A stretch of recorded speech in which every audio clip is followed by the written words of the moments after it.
Today we have Michelle Jensen. I'll do this again in a second, Lauren, and everybody else who's joined, Joe. And I thought we would just talk to Michelle informally, and then depending on where that leaves us, I think she's got a 12 o'clock our time, 10 o'clock her time, so we got to let her go at 5 of or 10 of, and we'll see where we're at that point. And just if we have time, we'll have our little group meeting about programming. And if not, I'm thinking maybe we should call it off next week and just do it between ourselves. This week when I was thinking about trying to get everybody, 5 people together at another time, I said, oh man, it's going to take like 2 weeks to get everybody's schedule all Simonized. And so I thought, well, we're already used to getting together on Tuesdays. So anyway, we'll talk about that.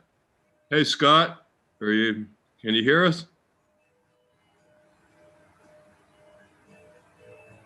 He seems to be responding, but we don't hear him. All right. His microphone's off. Yeah. Yep, here we go. You get all this great information I don't get, Joe.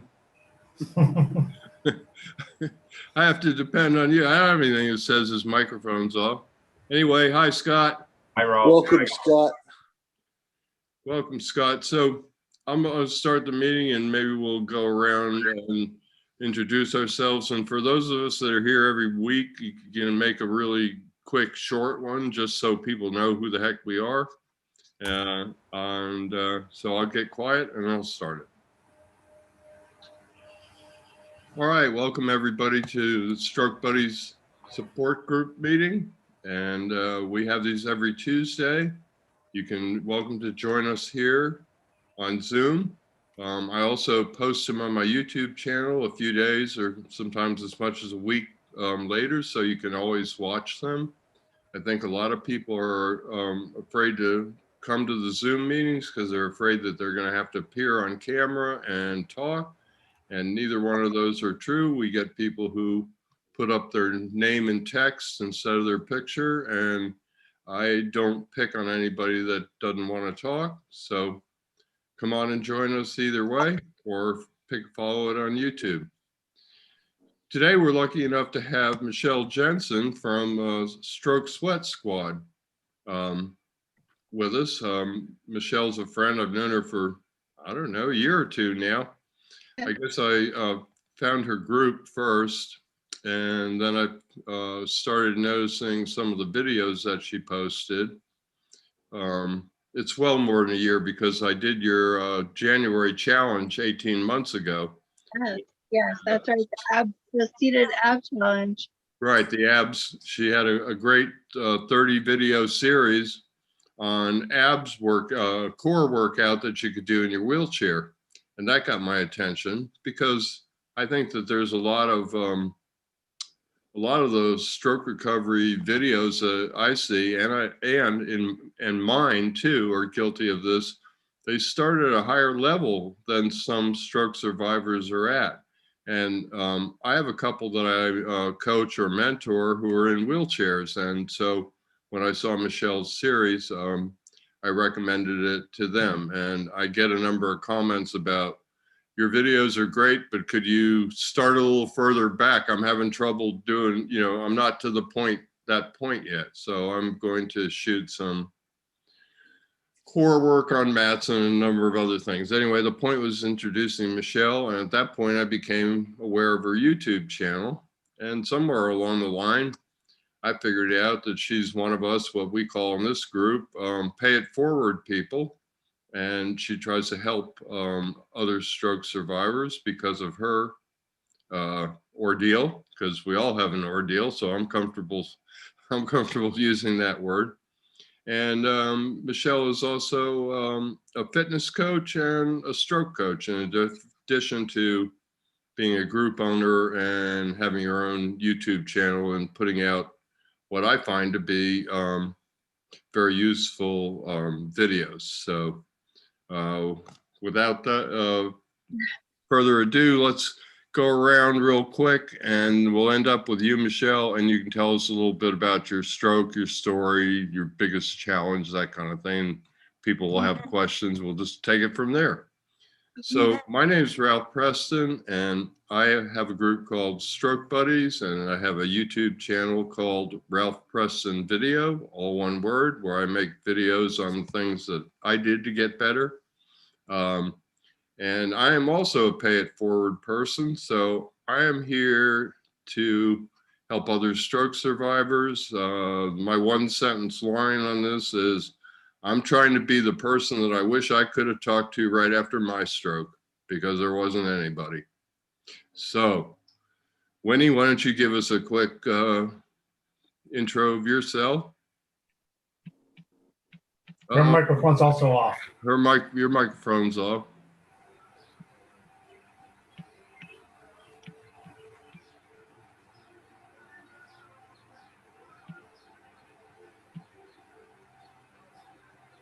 Hear me now? Okay. Yep, we hear you. I'm Winnie Ozaki. I had a stroke 2.5 years ago, and I'm still in the recovery process. So I'm getting a lot of information from this Zoom meeting, and I really enjoy it. Okay, Dennis? Good morning, everyone. My name is Dennis Falvey, and I live in the New York City area. And I had a stroke 3 years ago, actually 3.5 years ago now. So I'm in the throes of my recovery, and I've gotten a lot of value out of this particular stroke Zoom, as well as the meeting, as the groups on Facebook. So I try to help a lot of people just by participating and adding some value, I hope, where I can. You do. So there you go. All right, going up and down the rows. Kelly, you're next. I'm Kelly from Canada, and I had a ischemic stroke 3.5 years ago now. It's just one day at a time, doing the best I can, trying to function. The fatigue is a killer. Since I can walk and use my hands, that's great now, but the fatigue I find is the worst for me. I went out and did a bunch of stuff yesterday, overdid it, and today it's like, I'm just staying home. I'm laughing because I know that feeling, not because I'm laughing at you. Yeah. So Trish, tell us a little bit about yourself. Uh-oh. All right, we'll come back to Trish. Lauren, go ahead and give a quick intro of yourself. Hi, I'm Lauren Steidel, and I work for a company called MedRhythms. We are developing medical devices that are designed for people who've had a neurologic injury or disease, and they use prescription music to help improve their walking. So we're pre-market, we're still in the development process and running clinical trials and doing usability studies, but that's the mission of the company, is to help improve the lives of people living with neurologic injuries and diseases that affect their gait. All right, Joe. My name is Joe Mccullough. I live 100 miles east of Chicago, or to pin it down a bit further, 15 miles east of Notre Dame Stadium. And I had a stroke 2016, March of 2016. And like Ralph, when I woke up, I thought I knew what a stroke was, but as I ventured on, I learned a lot more of what it really is, what it really entails. And nobody other than Facebook was there to guide me through it and tell me what's going on. So that's why I like being here. And to give the information, basically to pay it backwards, to tell the people right now that they have a place that they can plug into and figure out why they feel like they feel and why they're going through what they're going through, and hopefully what they can do to combat it. Like Kelly, fatigue is part of it, but you just got to understand that you're going to have a day where you're going to just go out and kill it. And you have to know that the next day you're going to be down and out. So you just plan on it and live with it and don't stress about it. Still sucks. Good advice. All right, Scott, and then we'll come back to Trish. Hi, everybody. I'm Scott. This is my second Zoom meeting with Ralph. I'm 1 year and 9 months post-stroke. I had an ischemic stroke, and I'm still attending occupational therapy. I have regained my ability to walk. I'm still working on regaining the full use of my left hand, and I know all about the neuropathy. You know, like you said, you go out and you have those days where you kill it, and then you pay for it the next day. So, but you gotta keep fighting. So that's why I'm here. I like these videos. I like watching Ralph's videos and other stroke survivors, and constantly learning and getting better. For Where those, do you live, Scott? good. Columbus, Where do you- Ohio. Columbus, Ohio? Yes. For those of you with stroke fatigue, I had it too, and I managed to push through it. I'm at 13 years for those of you who don't know. And yesterday I shoveled 6 wheelbarrows, about 400 pounds each of clay sand for a patio I'm helping my brother-in-law build, and wheeled them. That was a trip because of balance. You know, the last thing you want to do is dump over 400 pounds of clay sand and have to shovel it a second time. So anyway, just keep at it. That would be my advice. Just keep at it. Keep pushing yourself. Not so hard that you crash and burn, and I asked my neurologist specifically this question, and he said, it's good to push it on the level that you're pushing it. He said, if you overdo it, your brain will let you know. Period. He didn't say it'll be harmful. He just said, you'll shut down. You know, you push it too hard, you'll shut down. So Trish, can you hear me? Can you do a quick intro or before we get The to microphone is also off. If you scroll your cursor over her picture, you'll see bottom left hand side. It says No, Trish with how a about microphone. that? I can ask her to unmute. Maybe she's getting did you get that, Trish? Oh, you're still muted.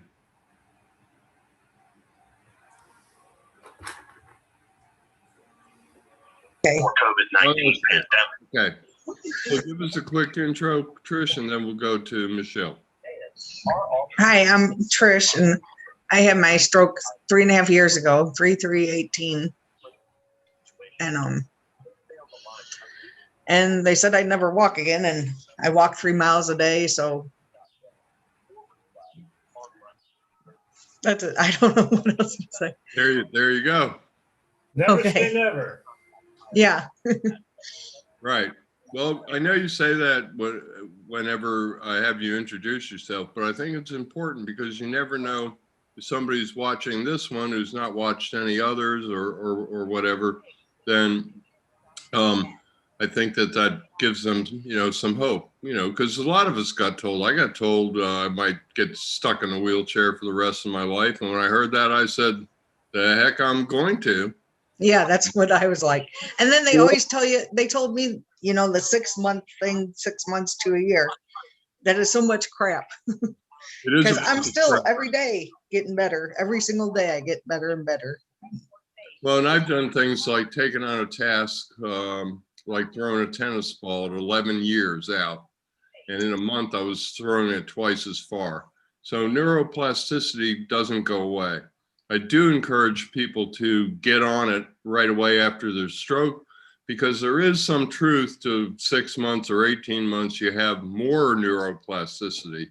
So it's definitely a good idea to take advantage of and jump right on it right away. Of course, unfortunately, a lot of stroke survivors are sitting in that, first they're like in that, what the heck happened to me period. Yeah. And then they're like in the, oh boy, I guess I'm going to have to do this period. It takes all of us. It took me a little while to get around to realizing, you know, I had to do it myself, and I better get on it. So yeah, when they told me the 6 months, because between the hospital and the nursing home, that was 4 months, and then I had 2 months out and going to therapy, and I kept thinking, this is it, I got it. And then I kind of gave up after the 6 months because I thought, this is it. And then I finally got it in my head, I I can do this. I just started doing my own therapy and doing what I thought I needed to do. And I just been getting better ever since. And so now I know you can't just quit and you got to work. You got to do it. Right. And I'm not being rude to you, Michelle. It's just, this is something that comes up in every meeting. And I think it's important that we talk about it basically in every meeting, because you probably got told the same thing and you probably overcame it in your own way. So Sure. why don't you go ahead and tell us? It's a hot topic for me, so please go on. Oh, no, I was just saying, why don't you go ahead and tell us a little bit about your stroke and your journey and how you overcome that. And eventually, because these things there are certain things that people need to hear. I want to hear the story of you getting your hand back at 10 years, because a lot of people just think after a year or two that they're screwed. And that's not necessarily true. So tell us a little bit about your stroke and your story and how you got here today. So I got into a pretty bad car accident. I lost my voice over the weekend, so please bear with me. I was in a I was in a car accident at 25, and I was put into an induced coma, and that was for 2 weeks.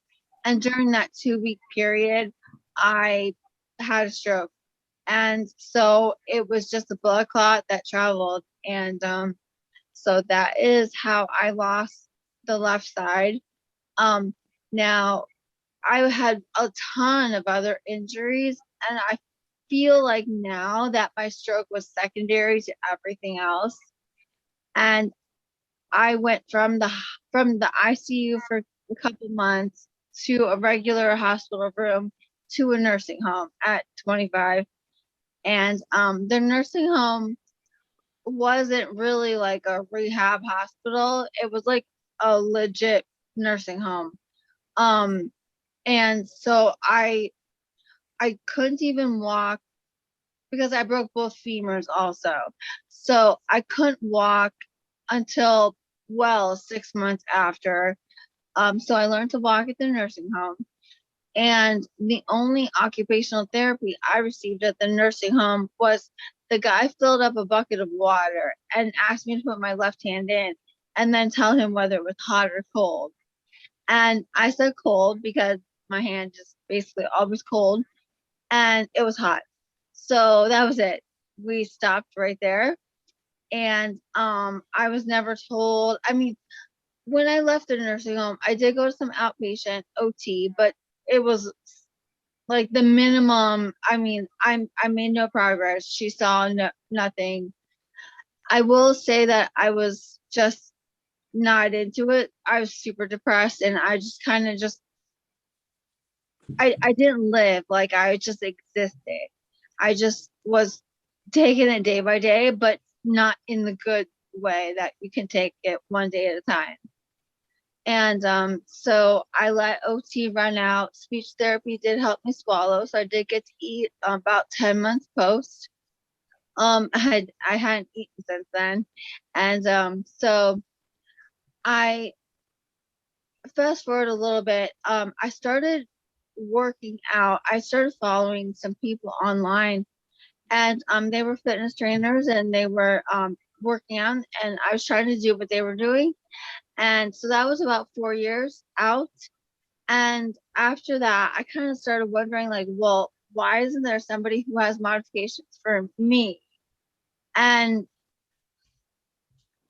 fast forward a couple more years, I became a personal trainer, and I'm trying to be that person that I wish I had had back then. The person who could tell me what to expect, and the person to also help me, like, with exercises, like, what do I do next? What's going to help? So now I have my group, the Stroke Squad, and so we talk mostly about therapy. I try to keep it upbeat and positive because there's so many things to get down on if you think about what's going on, and therapy needs to, it's frustrating, but we have to do it, and so we might as well have a positive, upbeat environment to work at and to talk to each other. And so That was probably a little too long, but anyway, so that's me. And if you have any questions, I Yeah, can. it's funny. You said the same thing as me, trying to be that person that you wish you could have talked to. Dennis says he's still waiting for the manual. Yep, Recovery there is no manual. I Yeah, know. that'd be nice. We all found that out the hard way, didn't we, Dennis? Yes, we did. So you walk pretty well, I think, Michelle, right? Your big challenge was your hand and wrist and arm. Yep. So when I started walking, like I said, it was well past 6 months.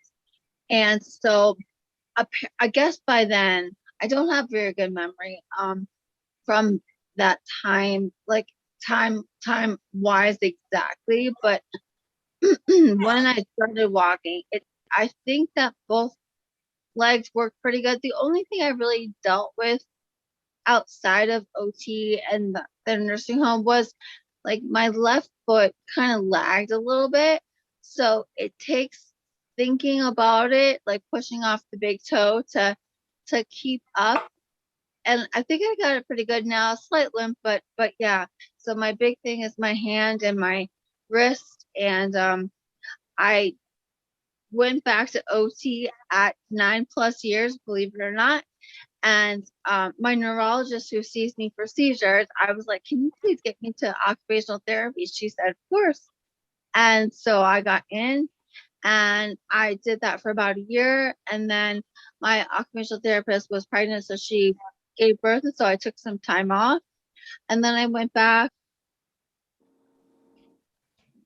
Uh-oh, you muted. And Okay, there you go. still working on it. So I'm in OT now because I just got Botox. Just brought you to life, honey. Okay. I don't know where that's coming from, but so I hope everybody listening out there heard that at 9+ years back in occupational therapy. I think, yes. I think you've gotten your hand moving pretty well. Yeah, so it opens and closes pretty good. I'm really trying to work on my thumb. I just can't move it. My wrist is stiff. A lot of spasticity, tone, both. And I got Botox, and so I working on it, working on the individual figure of movement, which is hard, but that's where I'm at. Well, once you get that opening and closing going, typically you can build on it. Yeah. One thing if it doesn't hurt to pull your thumb out or it doesn't make your fingers curl in, you can kind of try to, well, this, you can, kind of, so you'll sit around with your water bottle to hold your thumb out. Couch, yes. So I stretch that area a lot because that thumb's just is right there next to the palm. You notice, anybody out there listening, notice one thing that is common thread. A lot of us here have figured out things that we can do, as simple as a water bottle. I'm adapting stuff all the time. I did it yesterday in physical therapy. I did it live in front of a PT that I have only worked with twice. That's another story. We're here to talk to Michelle. But the point is that you have to, being creative and thinking about like what you can do with, identifying a problem like the thumb and then just saying it's as simple as holding my water bottle when I'm watching TV. I wiggled my toes when I'm watching TV. When I was watching TV, I can wiggle them pretty good now because I did it for 3 or 4 months. It didn't take any time. So, how did you, what was your decision like, Michelle, to become a personal trainer and then eventually you became a, what we call pay it forward person? You talk a little bit about that whole realization transition? Yeah, well, when I was doing the fitness videos, I was thinking, gosh, there's nobody who's doing the modifications that I need. And at that point, I was I really wanted to get my left arm stronger. And I was just all about strengthening my left arm. And so I just really got into fitness. And I originally thought I would go back to school and do occupational therapy doctorate. But I took a couple of classes to start, but then I was like, I want to work with stroke survivors. And so I thought the best way to start would be being a personal trainer, because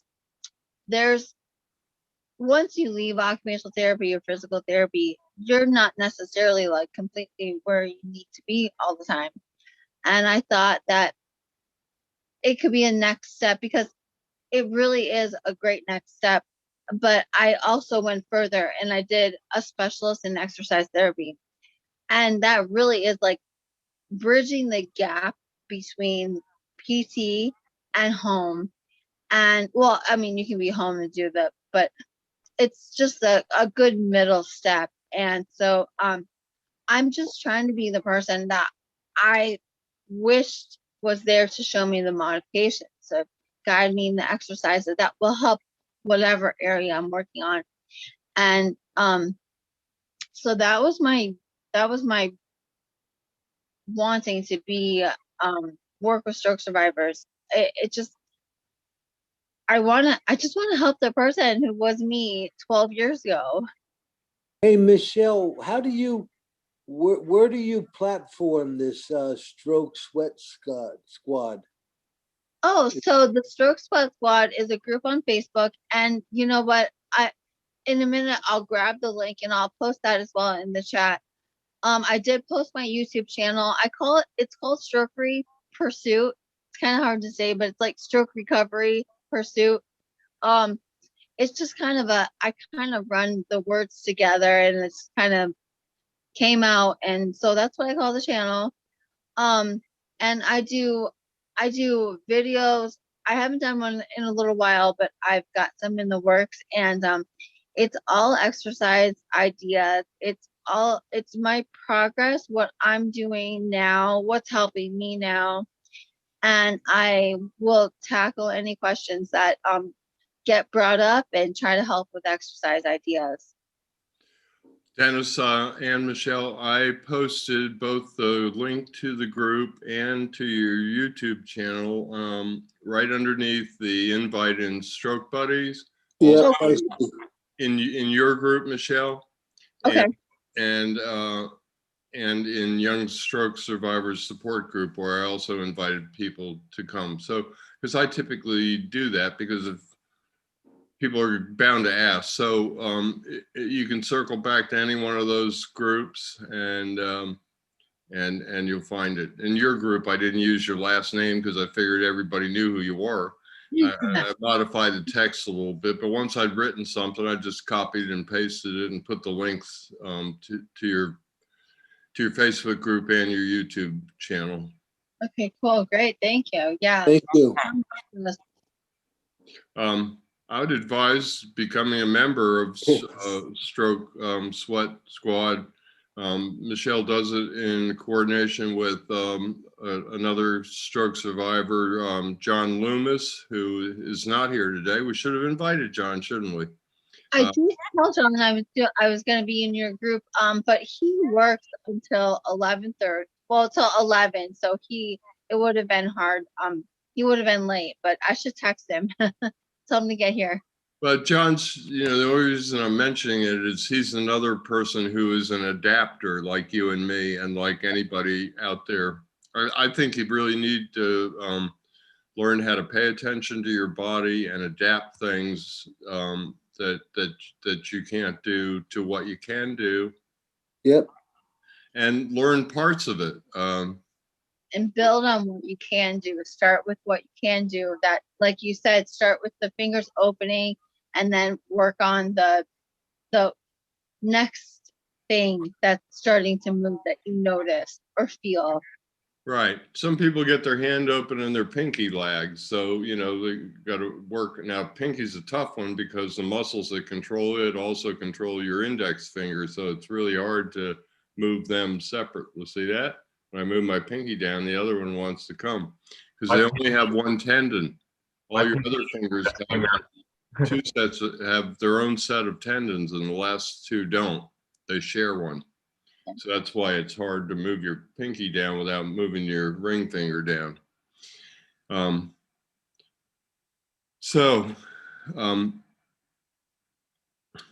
What was your biggest challenge, Michelle? The wrist and hand? Definitely.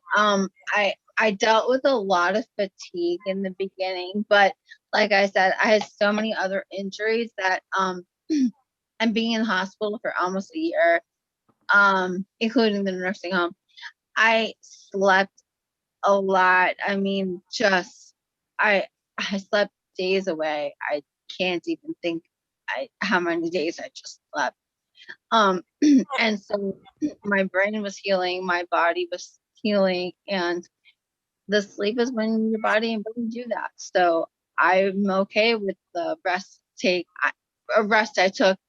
I'm okay with the rest I take now, although it's a lot less. And I can make it through the day basically without a nap. And but I do rest very much in the evenings. That's definitely my time to just wind down and relax. And what did you and your OT do to have that breakthrough moment where, you know, you actually started to get some movement? Because that's really a big deal. It was a big deal for me because I couldn't move my hand at all. And all of a sudden I could move it like a eighth of an inch. And everybody got excited, and I didn't understand why they were all excited, because I didn't understand at that point that once you get movement, even the slightest movement, it means you have a connection and you can build on that connection. I mean, I thought they were all crazy to think it was a great thing. So what was it? How did you achieve that moment where you got your first movement? So I'll tell you what, my first movement, I was about 4 years out. I was in the nursing home, and my dad goes, "Can you let me see your hand? Can you open it?" So I showed him, and I went from my arm being constantly curled like this in bed to showing him I could open it. And he was just excited, and I didn't understand why. I honestly didn't know what a stroke was when I had one. And so I didn't understand that, yes, it's important to work right in the beginning. And I also didn't understand until 9+ years when I met John Loomis that you could make progress beyond. And so that was my breakthrough moment with my dad. But OT, they got me doing eSTEM right away. And I went from picking up blocks using my whole palm, which I have a video showing this. And then 1 year later, I'm picking them up with both my index and thumb. Is it perfect? No. Can I pick them up with any other finger? No, but I'm getting there. Those hard blocks or the foam blocks? So I'm a big believer in therapy is in everything. And I bought a Jenga set, and those are my blocks. There you go.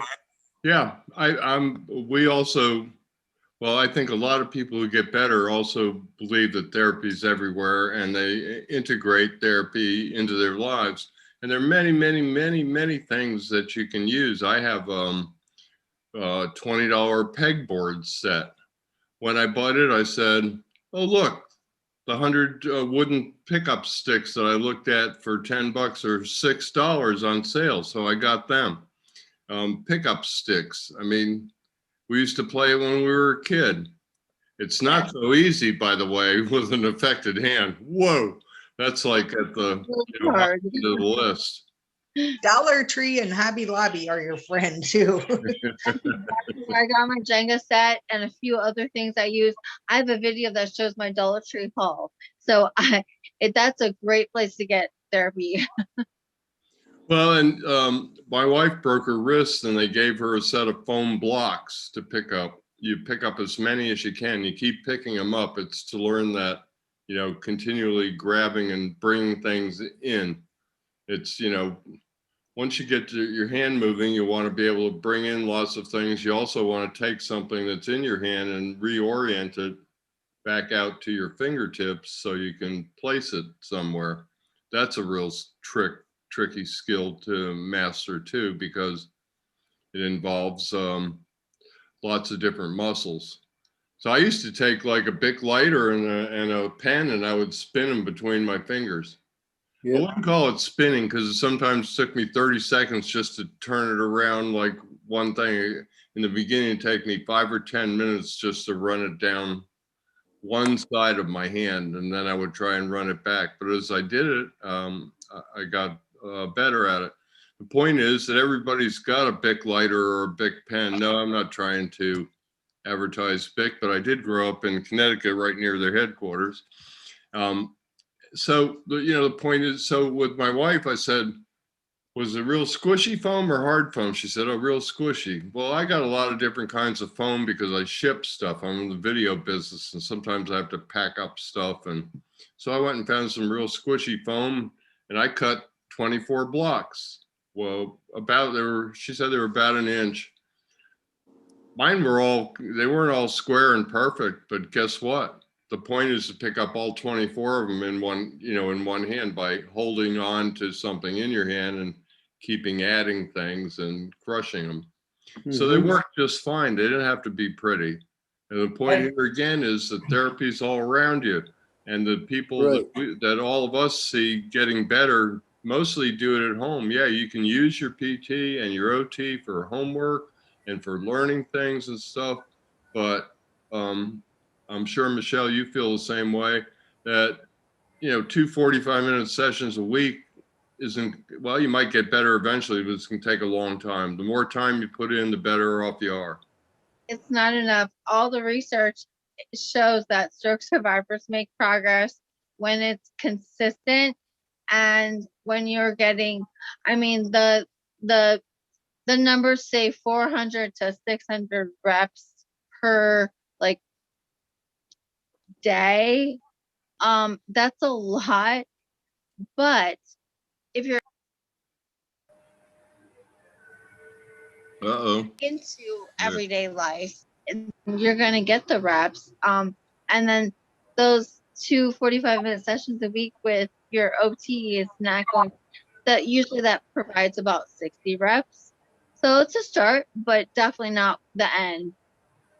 Well, I'm sure, like most of us, also feel that one of the best things to do with PTs and OTs is get homework. Use them as a teacher.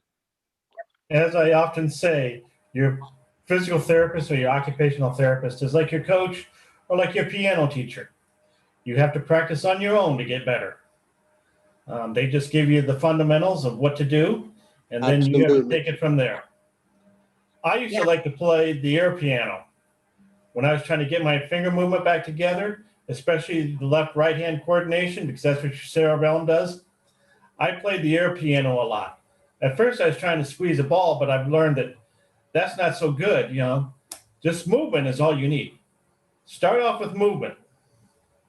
Well, and for those of you who don't know, we say this a lot too. You don't necessarily have to work exclusively on extension once you can grip, but the muscles that close your hand are are stronger than the muscles that open your hand. So once you can grip and hold on to something, you want to work on extension, opening, mostly, if not exclusively. The flexor muscles are the ones that tend to be the hardest to get back. Right, and the hand is more difficult because they're fine motor. It's fine motor skills, whereas walking is gross motor skills. And guess what? All those muscles to move your fingers, they're connected to tendons. They're connected by a tendon way back here by your elbow. If you move, those go all the way to the back. If you feel that area and move your fingers, you can feel it. Mm-hmm. So it's one of the most imbalanced things in the body that I know of. And again, I'm not a physical therapist like Michelle. I kind of study this stuff. Go ahead. What? Oh, I just said I'm not a physical therapist, just a personal trainer. Right, but you and I, both kind of study stroke as much as we can, not in a formal way in school or anything. I also started going to physical therapy school, and a friend of mine who is a physical therapist said, "You want to work with stroke survivors, right?" I heard you say that, Michelle. I said, "Yeah, mostly. I'd help anybody, I suppose, but stroke is what I'm passionate about and what I know about." And he said, "Well, I'll get you all the stroke survivors you want." And he did. And I worked with 13 people locally so far. I'm thinking about starting it back up after the pandemic. And he probably got me 7 or 8 of them. A couple of the hospitals and PT places got me some of the others. Like you, Michelle, I decided I might be better off on my own. And Yeah. You learn so much during your own recovery that you almost feel like you're the therapist. But I had to put the disclaimer out there. I'm not a physical therapist, but I feel like I've gained so much knowledge through my own work and through asking questions of my OT, that I feel good about the knowledge that I'm trying to share. it took me a long time to feel like I was competent enough to prescribe, to look at a certain situation and say, oh, okay, I see what's going on there, and here's what you need to do. It was mainly because I didn't have a lot of confidence, because I didn't have that diploma. I thought, I don't have a diploma in anything. I had a video company, and I was the boss, and I had 12 employees with college degrees. So I always think of myself as a hack, I suppose, because I don't have that education. I mentioned this recently, about 6 months ago, to a friend of mine, and she looked at me and said, "But you have the ultimate degree, like you do, Well, Michelle. The ultimate degree was we had a stroke and we figured out how to get better." Yeah. Like you, I feel like I learned a lot, and sure. Life experiences. yeah. Well, plus I'm a person that adapts everything, and from a type of exercise, or like, when I had those 13 local stroke survivors, about 4 or 5 of them I took to physical therapy, one twice a week for a year and a half. So that's 150 times, and another one for a year, twice a week. And after a while, the therapist was the one that I worked with, and she knew I was going over to their houses, and she automatically gave us homework. And she also let me in the back when she was doing physical therapy with the people I was bringing, which was great because I didn't have to go off for 45 minutes and try and figure out what to do. It's not long enough to go home and do anything, So I went in the back, and I had respected that by not interrupting the session. I soon learned that I could ask one, maybe 2 questions a day at the end after she was making the next appointment, and she graciously answered hundreds of questions for me. So I tend to, like you, Michelle, I want to know that what I'm telling people is right. So like, yesterday I have this new physical therapist because mine's on vacation, and I was asking him about stuff. I was showing him stuff and saying, is this right? Do I have this right? And, he was saying, yeah. And it just, I don't, like you, Michelle, I'm here to help people. I don't want to hurt anybody or give them any wrong advice. And so I like to validate my methods. I also like to figure out ways that people can do stuff at home. You take somebody to physical therapy and they show you all this stuff on parallel bars. They got a $3,000 set of stainless steel parallel bars and a $150 maple box that you put your toe up on or step over. Well, I don't have those things, and the stroke survivors don't have those things. So I got a walker and put sandbags on it and got a 4x4 piece of scrap 4x4 from my wood pile and used that. And one of the people I had kicked it. So I started using tape because I felt bad because she kept kicking it. And once she got good at tape, then I brought the piece of wood back, but I didn't make her do the wood for a long time unsuccessfully because I was concerned that that might build negativity into the whole thing. So Sure. there's like about 4 adaptions right there. So adapting is a key thing. And the only way you can get good at adapting is getting good at listening to your body, I think. Hey, Ralph, Yeah. we're running out of time, so why don't you speak a little bit about what we're gonna do going forward? Okay, I can do that. And I'm just going to end it so that if I choose not to put that part in, I got a complete segment. So Okay. thanks everybody for listening and watching. We do this every Tuesday, and they're all archived on my YouTube channel. And that's Ralph Preston Video, all one word. And you can also message me or look in any of the look in Stroke Buddies or Young Stroke, because I post my YouTube channel fairly regularly. I try not to monopolize or overpost, but so come join us. If you're watching this on YouTube, come join us in person. You don't have to talk, you don't have to appear on camera. So we'll see you all next time. All right, Dennis. Well, we're going to talk, and I think, Michelle, I know you got to jump off, so jump off when you need to. I will. I'm just gonna do mine in the afternoon about 2 o'clock, so I don't have to leave until 10:15. So I've got about 20 minutes. So I was gonna put on if that's okay. We'll probably wrap it up. I think that you might have something to add to this discussion because I think you believe in programming as well. What we're talking about doing is doing stuff like last week and this week, we try to make it more organized, stop and start it and kind of try and have a subject. Yeah, this week you were our subject, and it made me realize that we really ought to bring in, John Loomis and a couple of other people that I know. And, not necessarily do that whole formal interview thing that you and I have done a few times, but just talk to people.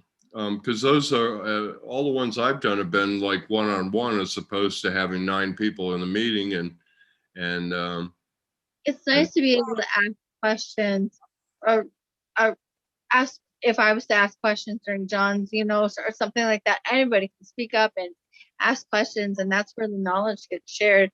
And maybe the questions that don't pop up first, but they pop up after an answer. I mean, it's a good talking session.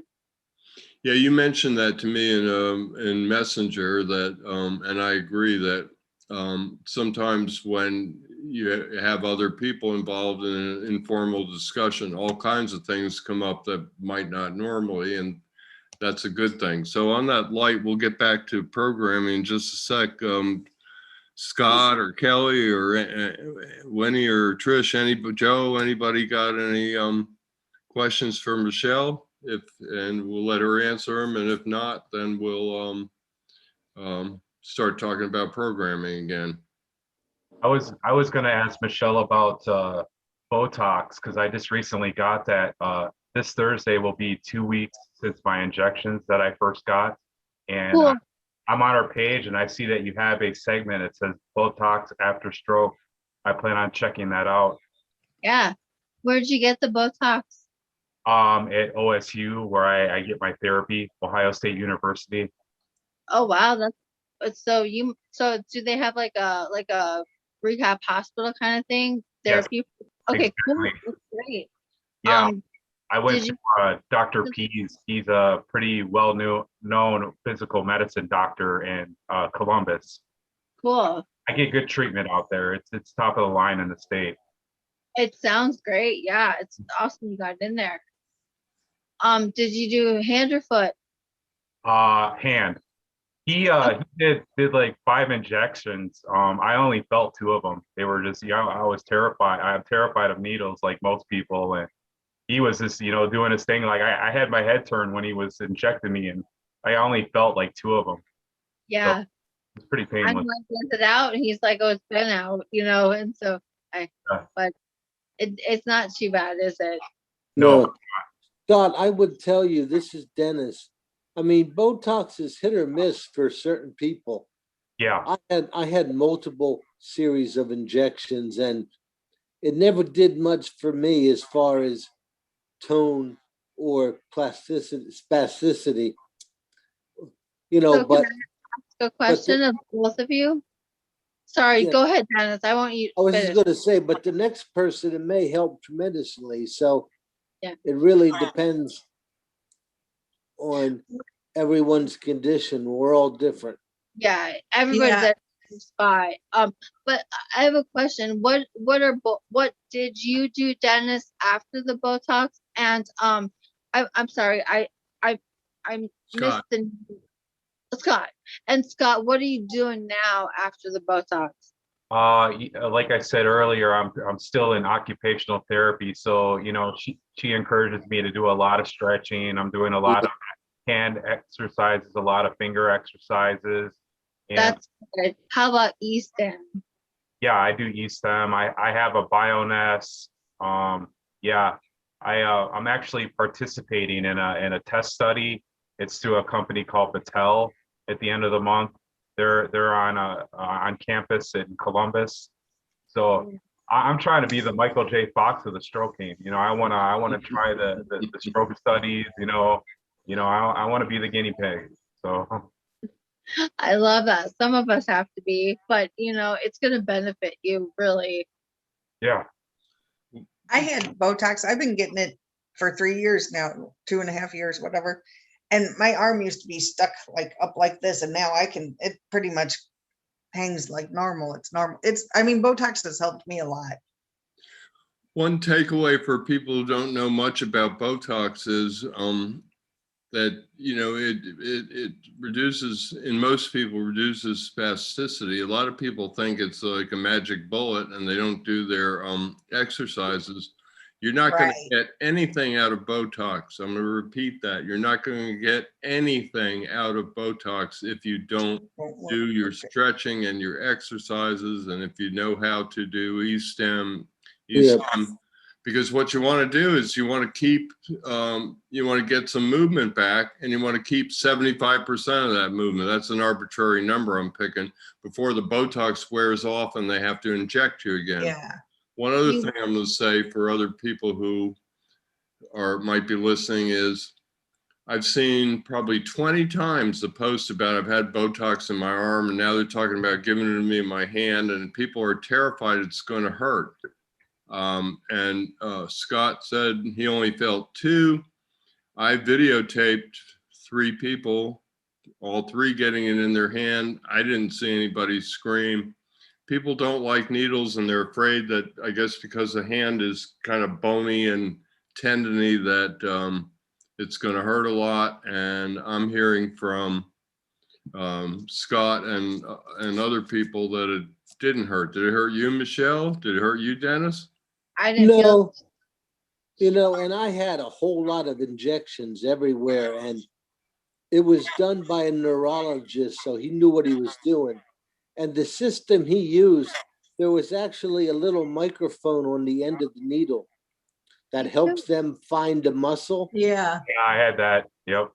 And so that scared me because I just envisioned that to be a much bigger diameter needle, but it really didn't hurt.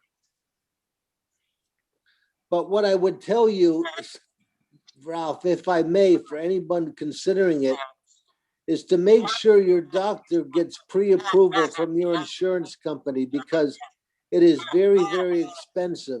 And you don't want to get stuck with a big bill because your insurance company didn't pre-approve it. So that's something you need to follow up with your doctor on to make sure it's pre-approved by your insurance company. Insurance companies aren't a fan of it because it's very, very expensive. Insurance companies aren't a fan of a lot of things that help stroke survivors. We have to fight for what we want. We have to be our own advocate. That's a good reminder, Scott, because they don't want to pay for anything. I understand. And ironically, that may be our topic next week, is being your own Right. health advocate. Dennis and I were talking right before you joined us, Michelle. We're in this programming idea. It's there are multiple reasons. I think I might have actually mentioned to you in Messenger, you know, involvement of other people is good. If we have other people in charge of programs, then I don't have to do all the talking. I feel like I end up talking too much in these things. And we get different points of view, and we kind of share the load. And I think the involvement's real good. Joe's talking about doing a program in sometime in the near future on dealing with automatic negative thoughts. And Dennis is, I need that. yeah, Oh, That. you should message me. I have a ton of stuff about this. okay. I'll message Joe and Michelle together. I'll send you a joint. Put me on that list, Ralph, please. Yeah. And you too, Scott. Yes, sir. I'll just start a little group message and put the three of you together profile wise and group wise for Michelle's group. Yeah. And I actually do that. I actually follow her unless I forget like what I was supposed to do. Sometimes I remember I was supposed to send something to somebody, but I don't remember what it is. But I wrote it down in this case, so I'll make sure to circle back.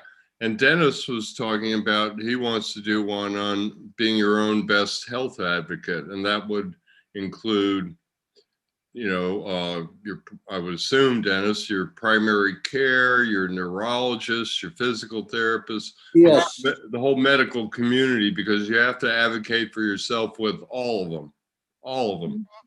and the insurance companies, yes. Good. That's a good one to add. Yeah. Because I've seen people, like you were talking about, get stuck with not necessarily on Botox, but I've seen anything. people, yeah, with other things, and they get stuck with a big bill and they don't like it, and it's some trouble to get out of it. It's probably more trouble to get out of it than it is to get pre-approved by your insurance. So there you go. Spend the smaller amount of time making sure you don't have a problem rather than the larger amount of time correcting a problem that you didn't necessarily have to have. It's hard to be your own advocate. Right? Oh, And- definitely. It's Very hard to be your own time advocate consuming. until you get angry. Sometimes I have my aunt come with me to appointments because I know that she'll fight for me, and then that way I don't have to speak up quite as much. But it's important that we do. We have to. Yeah. Assertive, not aggressive. Right. Yeah. Yeah, well, make sure that you all join next week and share some of your thoughts on this. I'm gonna try to be here every week. I'm in Mountain Time, so this is at 9 o'clock for me, and so sometimes I'm at the YMCA. But I'll be here every Tuesday. Well, Ralph, then are we doing that next week? Yeah, because it's after we've been doing this an hour, so I don't know if we're going to get this pre-planning meeting, but we can You at least have next week. we can do that next week. And Joe's ready to go with his ants thing fairly soon. He sent me some videos on expert on But Ralph, my question to you is, you're gonna do all the advertising. You're gonna do what you do every week, right? right.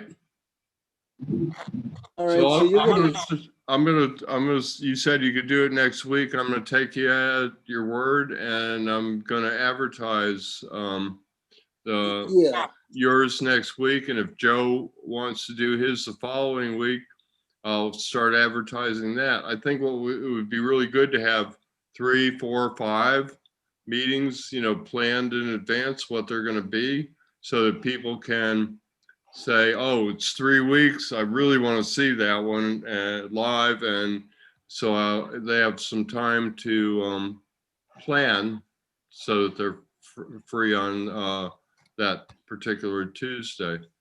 And again, you know, I do put them on YouTube. So Dennis, if you're in agreement, if you're ready to do that next week, I will start promoting it. And Joe, if you want to do the following week, I don't want to put pressure on you on air here, but if you want to, I'll start advertising the whole ants thing. And I think that one needs a week or two because I think it would be a good idea to post those. I saw 1 and 2. You say there are 4 videos from that expert on negative Yeah, and thoughts?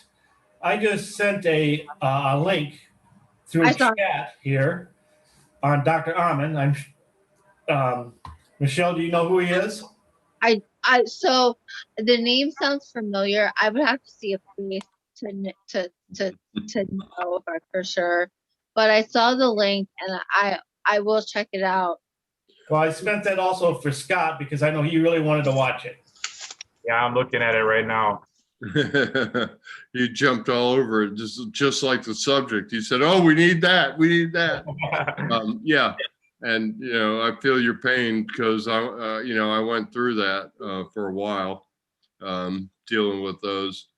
And actually, we all do it. It's a much broader subject, Joe, than I realized after I watched the Dr. Arman. Is that his name? Yeah. After I watched some of his videos, I was thinking it mostly had to do with stroke, but I mean, he covers a broad range of things that we all do to ourselves and did to ourselves prior to our strokes. So, Well, Ralph, before you Joe, start, what does ANT stand for? automatic negative thoughts. And talk back to it. And you sort of have an attitude with it. How many of you were good at Okay, so one thing that before you start any therapy, you have to get your mind right. Yep. If you don't have your mind right, your therapy is going to just become more and more discouraging. Yeah. So you have to start with the end in mind, and you have to have your mind set straight. And as a group, I would love to see us advocate these ideas and these theories and show that this is what we've done. And we can become the living manual on how to survive a stroke.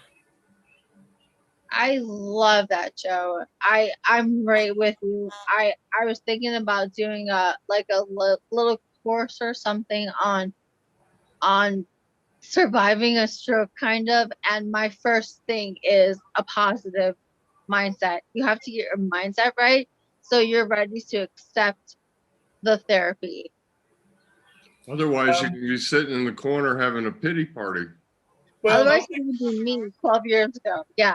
I think it could be a powerful tool that different therapy facilities and nursing homes and hospitals can plug a new stroke victim into, and they can see what's happened. Because Ralph, as you know, Dennis, all of us know that when you're laying in bed and you can't move and you can't think straight, you're lost. You're in a haze. You're in a dark forest. Well, how do you get through that? Well, I am a big advocate, Ralph, and what I would really love to see is right what we have here is a panel that goes through these different situations, these different topics, and not necessarily where people could interact with, but we have a panel that's available on YouTube, and we talk about these subjects so other people can watch it. They don't have to participate. They can just watch it. So if you're 3 weeks out of having a stroke, see, I was 40 days in a coma. And when I woke up, I had no idea what was going on. And I thought I knew what stroke was. I knew that if this part of your brain was messed up, you couldn't move this, and opposite. That's all I knew. But there's so many other things that we could cover. Spasticity. My whole upper body went into spasticity. Neurofatigue. Neuroplasticity. These are all really great topics that we can have one person sort of lead, and on Zoom, we can make it so we can share a screen. So all of a sudden, the moderator, you can have a PDF or you can have a visual that can pop up to make all this very, very easy. And my idea and my goal and my dream is to see a tool that can be helpful for people. Well, Agreed. that's mine too. I got a couple things to say. Michelle and I have already done something on, actually 3 of them on spasticity. So there's a lot of, this is a common thread with all of us, what I call pay it forward people. I have a personal goal of impacting stroke recovery in some way that outlasts me. I'm 71. I hope to be around for a good long while, but I'd also like to have an impact on stroke recovery that lives beyond me, to have that significant influence. It's a big dream. The other thing is, I don't think, I completely agree with you, Joe. My first idea was to hand everybody a DVD as they walked out of the hospital. So I'm like totally with you. And, you know, I've come to realize I kept trying to build a bigger and bigger platform to get a bigger voice. And that's part of the reason that, no, it's one of the main reasons that I'm looking into partnering with MedRhythms, because I thought, well, why would anybody want to help us build the biggest platform for stroke survivors? And I thought, well, of course they would. They want to hear what we all have to say. And so that's, you know, that's what these are all about. That's what why I'm talking with MedRhythms. That's what I hope this is all going to evolve into. And one more thing, I've got a similar, I had this idea. We've actually done 7 what we call stroke roadmaps. I can't keep up with the editing. I'm going to go in my group and ask if somebody wants to go through and identify segments for me, because I have 7 of these what we call stroke roadmap things. They're with William Lowe, who's quit occupational therapy. He studied occupational therapy and then decided he didn't like what they were going to make him do and wanted to help stroke survivors, so he quit in his senior year. He's very knowledgeable. And we have Edmund Tan, the maniac from Singapore, who's, and Edmund, if you listen to this, I mean maniac in the nicest way, because I was one, Michelle was probably one. A lot of people who got better were probably a little bit of a maniac now and then, because that's how it works. And a guy named Joe Quinn, who's, and Edmund and Joe are about one's 2, one's almost 2.5 years out, whereas William is 11 and I'm 13. So we've kind of got different perspectives, and our idea there, and you know, what we could end up doing is merging the 2 groups, get 3 or 4 people from, or a couple people from here and a couple of people from there, or rotate out depending on the subject, to where we're doing that, because this concept is what you have in mind, Joe. What we're trying to do is give you little building blocks, little nuggets that you can take and use, and they have to do with, like, you know, how to take ownership, all the things that we talk about, establishing a home program, what needs to be in that home program, staying motivated. It's really a kind of a where the rubber meets the road group. And that's what I heard from you. You want to give people information that helps them, you know, squeal the tires and get going. A glimmer of hope. Yeah. And you see that somebody has already done this. Someone's already traveled down this path. And this is the path that I have to follow, and try to show people that this is what stroke recovery is. It's not taking a pill. It's not buying an expensive machine. This is what it is. You know, a water bottle can be more effective than a computer-aided machine. Correct, because you have the water bottle all the time, and you might have to pay for the computer-aided machine. And guess what? Even if you have an $80,000 robotic arm, at some point you got to give it back and learn how to do that without the robotic arm. I'm not saying they're not useful, but it seems like something like that would be much more useful in terms of getting going than learning, you know, fine motor skills. it's all muscle memory. I mean, if you're gonna build muscle memory with that arm, you can find a way to build the muscle memory with tools at home. Right.